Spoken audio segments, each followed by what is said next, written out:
Knife வந்து original. அதனால sir நானே பண்ணுறேன் சார். அப்படி பார்த்தாரு, இப்படி குத்துவேன், அப்படி பிடிப்பார்.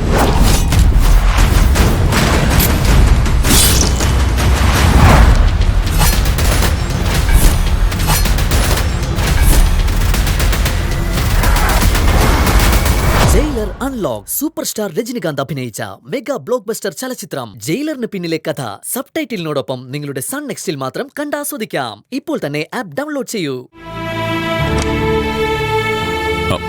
മരുന്ന് വാങ്ങിയോ? എങ്ങനെയുണ്ട് സിസ്റ്റർ? ഡോക്ടർ പറയും.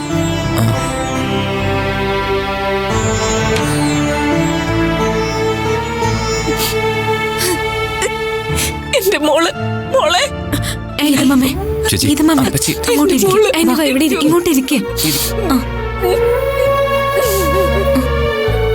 ഒന്നുമില്ല.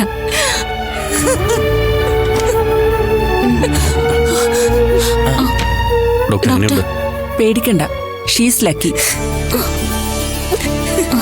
ഹെഡ് ഇഞ്ചുറി ഒന്നുമില്ല, വേറെ പറയത്തക്ക പ്രശ്നങ്ങളൊന്നുമില്ല.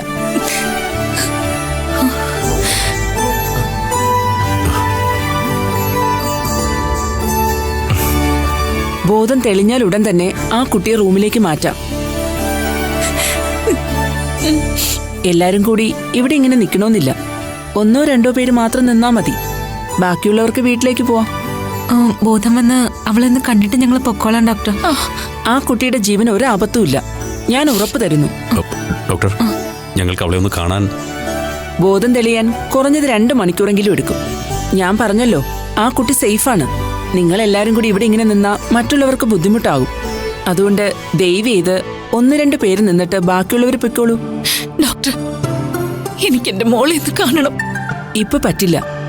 ബോധം തെളിഞ്ഞാൽ ഉടൻ തന്നെ റൂമിലോട്ട് മാറ്റും. അപ്പോ കാണാം.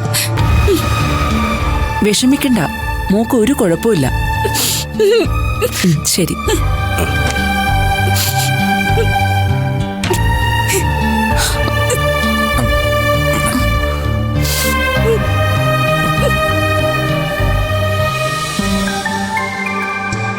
ഗീതമാമേ, ഒന്നുമില്ല. ചേച്ചി, ഡോക്ടർ പറഞ്ഞു കേട്ടില്ലേ, വീണയ്ക്ക് കാര്യമായ ഒരു പ്രശ്നവുമില്ല.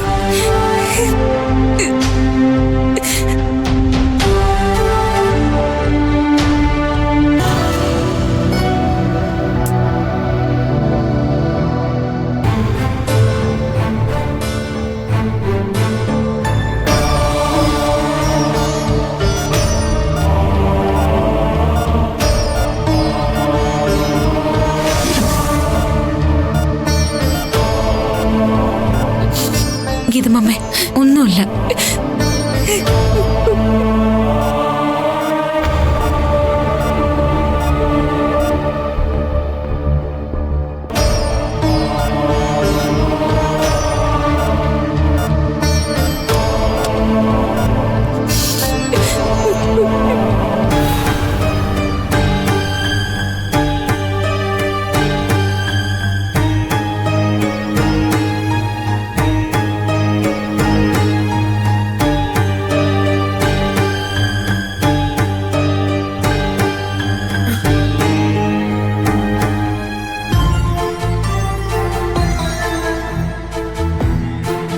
നിഖിലേ, നമ്മുടെ വീട്ടിൽ ഇതെന്തൊക്കെയാ സംഭവിക്കുന്നേ? ഇതുവരെ ഇങ്ങനെയൊന്നും ഉണ്ടായിട്ടില്ല. വീണയും നീയും ഒരേ സമയത്ത് ആക്രമിക്കപ്പെടുക, ആലോചിച്ചിട്ട് ഒരു പിടിയും കിട്ടുന്നില്ല. നീ എന്തായാലും ഇത് വീട്ടിൽ പറയണ്ട. സത്യത്തിൽ ആരാ ഇതൊക്കെ ചെയ്യുന്നേ? എന്തിനാ നമ്മളെങ്ങനെ ഉപദ്രവിക്കുന്നേ? അറിയില്ല, പക്ഷേ ഇത് രണ്ടും യാദൃശ്ചികമായി സംഭവിച്ചതാണെന്ന് വിശ്വസിക്കാൻ കഴിയുന്നില്ല. ഇതിന് പിന്നിലൊരു ഗൂഢാലോചനയുണ്ട്, അത് ഉറപ്പാ.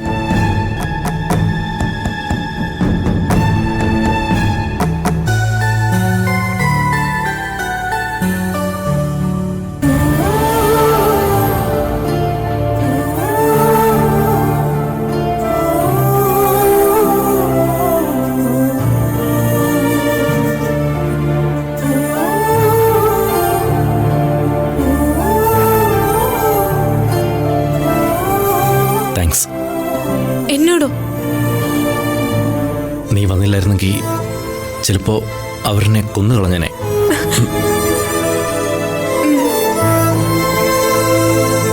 ഞാൻ സത്യം പറഞ്ഞതാ. അവിടുന്ന് രക്ഷപ്പെടാൻ പറ്റുമെന്ന് ഞാൻ കരുതിയതേ ഇല്ല. അല്ല, നീ എങ്ങനെയാ ലൊക്കേഷൻ കണ്ടുപിടിച്ചതാ? അന്ന് നീ എന്നോട് സ്മാർട്ട് വാച്ചിന്റെ കാര്യം പറഞ്ഞില്ലേ? നിന്റെ മൊബൈലിൽ നിന്ന് സ്മാർട്ട് വാച്ചിന്റെ GPS ട്രാക്ക് ചെയ്തു. അങ്ങനെ ഞാൻ ലൊക്കേഷൻ കണ്ടെത്തിയത്. പക്ഷേ അവിടെ വരുന്നത് വരെ നീ ഇങ്ങനെ ഒരു അവസ്ഥയിലായിരിക്കുമെന്ന് ഞാൻ സ്വപ്നത്തിൽ പോലും വിചാരിച്ചില്ല. വല്ലാതെ വേദനിച്ചു അല്ലേ?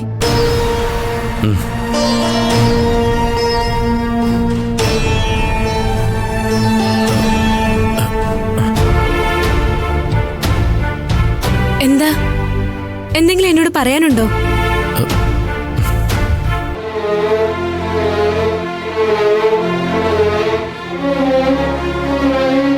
ഏയ്, ഒന്നുമില്ല. പരസ്പരം ശത്രുക്കളായിരുന്ന നമ്മൾ എത്ര പെട്ടെന്ന് എങ്ങനെ ആയതെന്ന് ഓർത്തു പോകായിരുന്നു. ഇപ്പം നീ എൻ്റെ ജീവനും രക്ഷിച്ചു. എൻ്റെ ലൈഫ് മുഴുവൻ നിന്നോട് ഞാൻ കടപ്പെട്ടിരിക്കും. എന്തിനാ ഇങ്ങനെയൊക്കെ പറയുന്നേ? എനിക്കായിരുന്നു ഇങ്ങനെ സംഭവിച്ചതെങ്കിൽ നീ ഇത് തന്നെ ചെയ്യില്ലേ? ഇനി നമ്മൾ തമ്മിൽ ഇങ്ങനൊരു ഇഷ്ടത്തിലല്ലായിരുന്നെങ്കിൽ പോലും എനിക്കൊരു അപകടം പറ്റുമ്പോൾ നീ മാറി നിൽക്കില്ല. എനിക്കറിയാം. അതെങ്ങനെ? നമ്മൾ സ്നേഹിക്കുന്ന ആളുടെ മനസ്സിൽ എന്താണെന്ന് നമുക്ക് പെട്ടെന്ന് തിരിച്ചറിയാൻ സാധിക്കും. ഇത് ഒരു പുതിയ അനുഭവമാണ്. പുതിയതല്ല, വളരെ പഴയതാ. നമ്മൾ ഒരാളെ സ്നേഹിച്ച കളങ്കമില്ലാതെ സ്നേഹിക്കണം. അപ്പൊ അയാളുടെ മനസ്സ് നമുക്ക് തിരിച്ചറിയാൻ സാധിക്കും. അപ്പോ എൻ്റെ മനസ്സിലുള്ളതൊക്കെ നിനക്കറിയാം അല്ലേ? അറിയാം, പക്ഷെ പറയില്ല. ഒരു ദിവസം ഞാൻ ചോദിക്കാതെ തന്നെ നീ അതെന്നോട് പറയും. എനിക്ക് ഉറപ്പാ. താനൊരു വല്ലാത്ത ആള് തന്നെ. തന്നെ പേടിക്കണം. ഈ ജീവിതകാലം മുഴുവൻ എന്നെ സഹിക്കേണ്ടി വരും. അല്ലാതെ വേറെ വഴിയില്ലല്ലോ. എപ്പോഴും ഇതുപോലെ രക്ഷിക്കാൻ ഒരാൾ വേണ്ടേ? രക്ഷിക്കുകയൊക്കെ ചെയ്യാം, പക്ഷെ കൈവിടരുത്. കൈവിടില്ല. ചേർത്ത് പിടിക്കാം. ദാ ഇങ്ങനെ.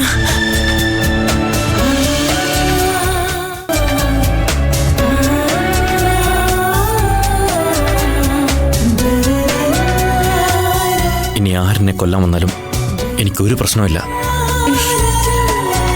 നീ എൻ്റെ കൂടെ ഉണ്ടല്ലോ. നിഖിൽ, മറഞ്ഞിരിക്കുന്ന ശത്രു മരണത്തെ പോലെയാ.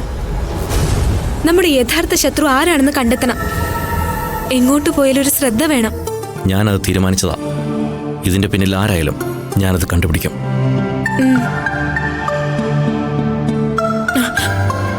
വിട്, വീട്ടിൽ പോയിക്കോ. പോയി കുറച്ചേരം വിശ്രമിക്കേ. എനിക്കിപ്പോ പോകാൻ മനസ്സ് വരുന്നില്ല. അത് വേണ്ട, ഇവിടെ ഇപ്പൊ ഒരു കുഴപ്പമില്ല. മോൻ വീട്ടിൽ പോയിക്കോ. ഞാനേ പിന്നാലെ വരാം. ഉറപ്പാണല്ലോ? ഉറപ്പ്. ശരി.